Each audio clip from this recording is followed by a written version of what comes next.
सब्र करो, ये बारिश रुके, मैं तुम्हारे लिए कहीं खाने की तलाश में जाती हूँ। तेज मूसलाधार बारिश हो रही थी। चिड़िया अपने बच्चों के साथ एक छोटे से टूटे घोंसले में रह रही थी। बारिश की वजह से वह घोंसला बहुत कमजोर हो गया था। इधर चिड़िया के बच्चे भूख के मारे बिलख रहे थे। मम्मा, हमें बहुत तेज भूख लग रही है। हाँ मेरे बच्चों, ये बारिश रुके तो मैं तुम्हारे लिए कुछ करूँ। अब बारिश को ना देखते हुए टुनटुनी चिड़िया बारिश में निकल जाती है। तभी सोचती है न मैं बुलबुल बहन के घर जाऊं, उनके घर शायद मुझे थोड़ा सा खाने को मिल जाए।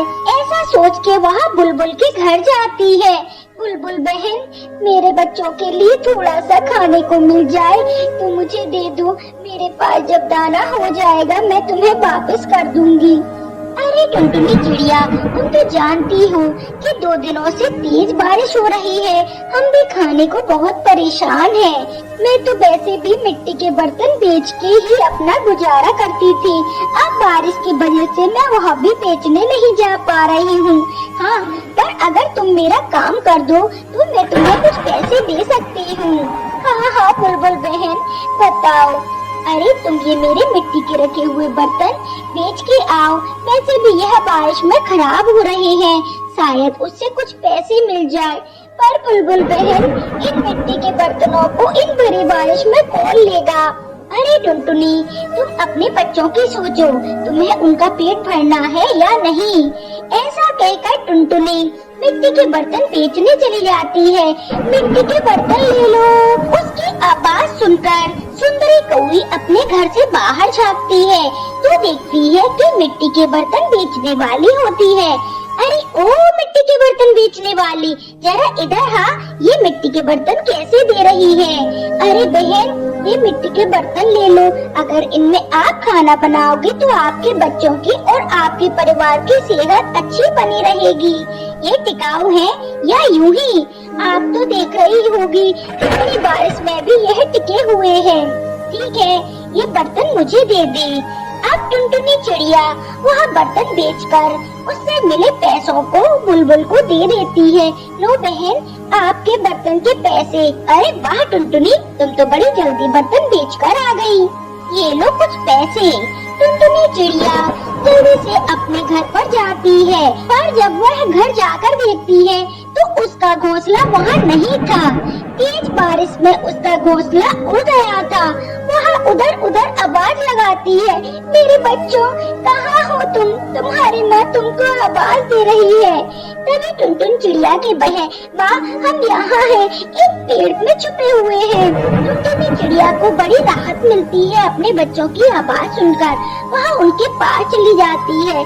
माँ, हमारा घोंसला तो उड़ गया, हम जल्दी से उड़ के इस पेड़ के नीचे आ गए। अच्छा है मेरे बच्चों, तुम मेरे सामने हो, घोंसला तो मैं और बना लूंगी। टुनटुनी चिड़िया उनको खाने के लिए कुछ देती है। अब बच्चे और टुनटुनी बेसहारा होकर उसी पेड़ की डाली पर बैठी हुई थी। तभी वहाँ पर देखती है कि एक बूढ़ी कौवी जो वह बारिश की वजह से भीग रही थी। तभी वह बूढ़ी कौवी को आवाज देती है, आप इन बारिश में क्यों भीग रही हो? जल्दी से हमारे पेड़ के पास आ जाओ। वह बूढ़ी कौवी उनके पास आ जाती है और कहती है, बेटा मैं 2-3 दिनों से बहुत भूखी थी और भूख के कारण अब मुझसे उड़ा नहीं जा रहा है। कोई बात नहीं काकी, यह लो। उनमें से कुछ दाने वह उनको दे देती है। अब बूढ़ी कौवी वह दाने खाती है और उनको उसके बदले कुछ बीज दे देती है।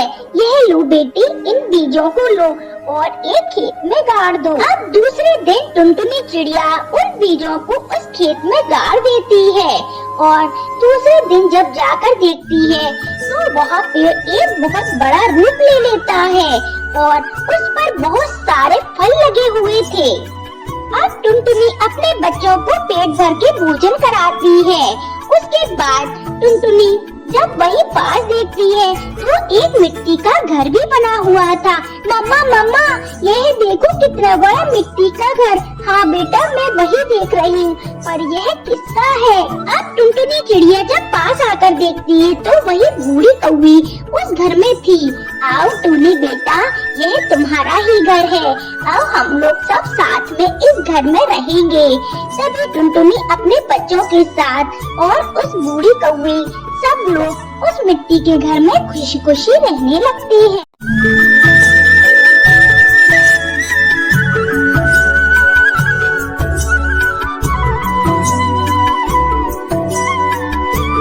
एक जंगल में बंटी कबूतर अपनी पत्नी टुनटुनी और 2 बच्चों के साथ रहता था। बंटी कबूतर कालू कौवा के खेत में सब्जियां उगाया करता था। उसके बदले में कालू कौवा उसे कुछ पैसे दिया करता था, जिससे वह अपने और अपने बच्चों का गुजारा किया करता था। एक दिन टुनटुनी अपने पति बंटी कबूतर से कहती है, सुनो जी, ऐसे कब तक गुजारा होगा? अब बच्चे बड़े भी हो रहे हैं, आगे उनका खर्चा अब हम कैसे देखेंगे? आप एक काम करिए, एक छोटा सा खेत खरीद लीजिए। अरे टुनटुनी, तुम तो जानती हो अपने घर की हालत, एक पैसा भी नहीं बच पाता है, मैं खेत कहाँ से खरीदूंगा? हाँ तो मैं ऐसा कब कह रही हूँ, मेरे पास कुछ जेवर पड़े हुए हैं ना, आप उन्हें बेच दीजिए, वह आज नहीं तो कब काम आएंगे। नहीं नहीं टुनटुनी, ऐसा मत करो, वह तुम्हारे माँ बाप की निशानी है। हाँ हाँ, अगर माँ बाप की निशानी हमारे काम नहीं आएगी तो उनका क्या होगा? अभी हमारा मुश्किल का समय चल रहा है, जैसे ही यह समय कट जाएगा और तुम अच्छे पैसे कमाने लगोगे तो यह जेवर फिर से खरीद लेना। टुनटुनी की बात सुनकर बंटी कबूतर उन जेवरों को गिरवी रखकर एक छोटा सा खेत खरीद लेता है। अब तभी वहाँ पर कालू कौवा आता है। अरे वाह बंटी, अब तो तुमने अपना खुद का खेत खरीद लिया है, इसमें क्या बोने वाले हो? मालिक, मैं इसमें मटर बोऊंगा, अभी मटर का सीजन है, इससे मेरी मटर खूब बिकेंगी। आहा, ये तुमने बहुत अच्छा सोचा है, पर तुम शहर से मटर के बीज लेने जाओगे तो तुम्हें बहुत बहुत महंगे मिलेंगे। ऐसा करो, उस पिछले साल के बीज मेरे पास रखे हुए हैं, तुम उन मटर के बीजों को मुझसे खरीद लो, मैं तुम्हें बहुत ही कम दामों में दे दूंगा। ऐसा कह के बंटी कबूतर कालू कौवे से बीज खरीद लेता है और अपने खेत में बो देता है। 2 दिनों के बाद जब बंटी कबूतर अपने खेत में आता है तो देखता है कि मटर के एक भी पौधे नहीं लगे हैं। यह देख के वह बहुत दुखी होता है। अरे क्या बात है जी, आप मुझे बहुत ही दुखी नजर आ रहे हो, क्या खेत में कुछ लगा नहीं है? हाँ टुनटुनी, तुम बिल्कुल ठीक कह रही हो, मैंने जो मटर के बीज कालू कौवे से लिए थे उनमें से एक भी पौधा नहीं बाहर आया है। कोई बात नहीं, आप चिंता मत करो, मैंने पिछले साल की हरी मटर को सुखाकर बीज बनाए थे, यह लो और अपने खेतों में डाल दो। इसके बाद बंटी कबूतर उन बीजों को खेत में डाल देता है। 2 दिनों के बाद जब आके देखता है तो उसके खेतों में चारों तरफ मटर के पौधे लगाए थे। अब टुनटुनी चिड़िया और बंटी कबूतर, अरे वाह वाह, हमारे खेतों में कितने सारे पौधे हैं, यह तो इनमें बहुत बड़ी बड़ी मटर भी लगेंगी।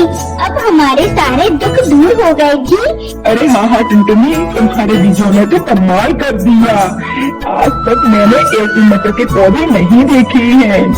अब बंटी कबूतर उन मटर को बाजार में बेच आता है, उसे बहुत अच्छे दाम मिलते हैं, जिससे बंटी कबूतर टुनटुनी के सारे जेवर छुड़ा लेता है।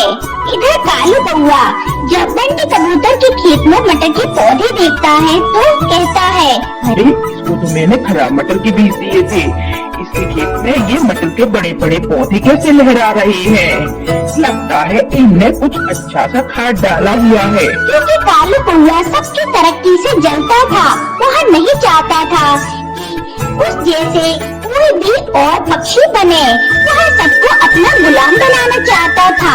ऐसा कहके वह बंटी कबूतर के घर आता है। अरे ओ बंटी, बाहर निकल, जरा सुन। हाँ मालिक, अरे तूने मुझसे जो कर्जा लिया था उन कर्जे को अब चुका दे, बहुत समय हो गया। हाँ मालिक, क्यों नहीं? बंटी कबूतर कालू कौवे को बहुत सारे पैसे देता है।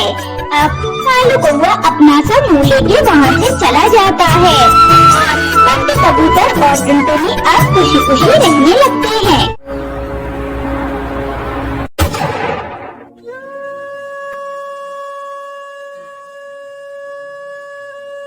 अगली कबूतरी अपने बेटे बंटी कबूतर के साथ रहती थी। वह अपने खेतों में सब्जियां उगाया करती थी, उसी से अपने घर का खर्चा चलाती थी। पर अपने बेटे बंटी को वह एक अच्छी शिक्षा दे रही थी। एक दिन बंटी कबूतर खुशी खुशी अपने माँ के खेत में आता है। माँ, अब तुमको ये खेत वेत में काम करने की कोई जरूरत नहीं है। अरे क्या हुआ मेरा बेटा, तू इतना खुश क्यों है? अरे माँ, मैं बहुत अच्छे नंबरों से पास हो गया हूँ और बहुत जल्दी मुझे एक अच्छी कंपनी में नौकरी भी मिलने वाली है। यह